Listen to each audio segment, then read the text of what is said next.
एवं प्रस्तावित आय व्यय बजट वित्तीय वर्ष 2025-26 स्थिति विधा चर्चा प्रधान निर्णय बाबा।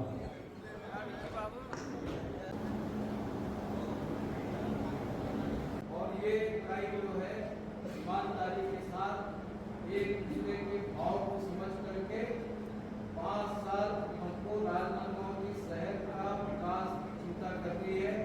इसके लिए जिनसे जो आवश्यकता है वो आवश्यकता हम लोग समझते हैं, क्योंकि जैसे पहले जो सर्वे हुआ था पिछले 5 साल के अंतर्गत उसमें जो पंचायत विभाग होने के बाद चर्चा आज हमारी परिषद की पहली बैठक जो बजट बैठक के रूप में हुई, जिसमें हम लोगों ने वित्तीय वर्ष 25-26 का बजट भी प्रस्तुत किया और एक अन्य विषय भी पार्षदों के द्वारा प्रस्तुत किया गया है, जिसमें 1 नेशन 1 इलेक्शन के लिए गवर्नमेंट ऑफ इंडिया से प्रेसिडेंट से आग्रह किया जाए। इस पर भी अभी चर्चा होना बाकी है और ये बजट पर भी चर्चा होना बाकी है।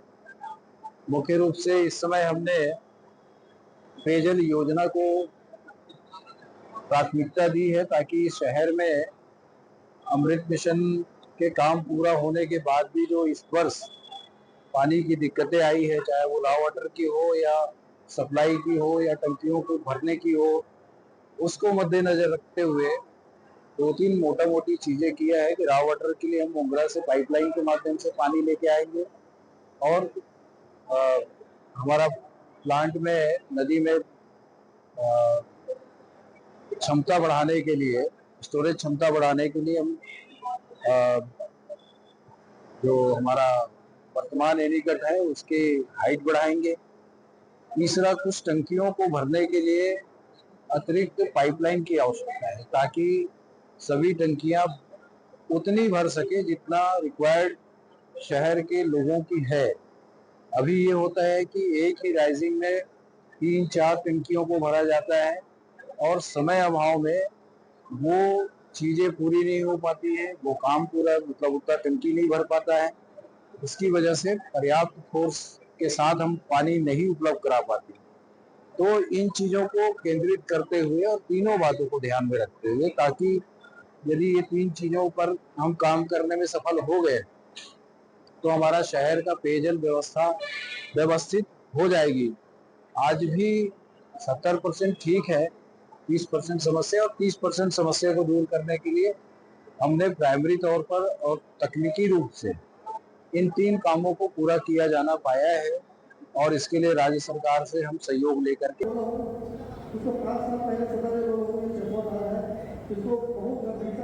अस्पताल के पीछे और उसके बाद भारतीय नगर चौक में बनी हुई है और उसके बाद ट्रांसपोर्ट नगर, ऐसा ये जो 4 टंकी है उसको पर्याप्त भरने का समय मिले और इन टंकियों को पर्याप्त भरने का समय मिले।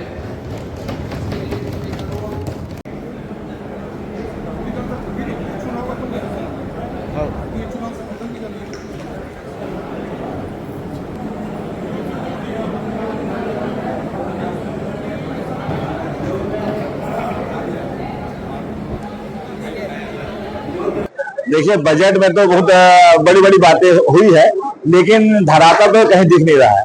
ये क्रियान्वयन हो तो बजट है, ये क्रियान्वयन होना नहीं है, क्योंकि इनके पहले भी जब महापौर थे तो ऐसी बजट देखा गया था, वो आज पूरी फ्लॉप हो चुकी है। तो मुझे नहीं लगता कि ये बजट सक्सेस हो पाएगा, पूरी जगह फ्लॉप नजर आती है। आप कांग्रेस के कार्यकाल में भी बजट हुआ था, आप कह रहे हैं कि पहले के महापौर ने भी ऐसे ही बजट पेश किया। तो घाटे का उस समय भी घाटे का बजट आया था, घाटे के बजट आया था, लेकिन 17 सरकार के हिसाब से घाटे, इस बार भी घाटे का बजट आया है। जबकि मैं ये कहना चाहता हूँ, ट्रिपल इंजन की सरकार है नगर निगम को बोले यहाँ पे, और 3 सांसद पद में महापौर की पूर्व सांसद रह चुके हैं, संतोष पांडे सांसद है, ब्रह्मन सिंह भी सांसद रह चुके हैं। तीनों सांसद मिलकर चाहते तो शहर का विकास के लिए बड़ा उद्योग ला सकते थे, वो उद्योग आज तक नहीं आया, तो शहर का विकास कैसा होगा? पानी लाए, रोड नाली तो होते रहता है, हर कार्यक्रम जो महापौर बनता है रोड नाली बिजली लाता है, लेकिन बड़ा उद्योग होगा जब तक विकास नहीं होगा शहर का। ये है ही नहीं यहाँ पे, ये दिख ही नहीं रहा है यहाँ पे, उद्योग की कोई बात नहीं करता। पानी अमृत मिशन पिछली बार देख चुके हैं, 200 करोड़ का अमृत मिशन तो बोगस पड़ा हुआ है वहां से, है ना? ये स्थिति।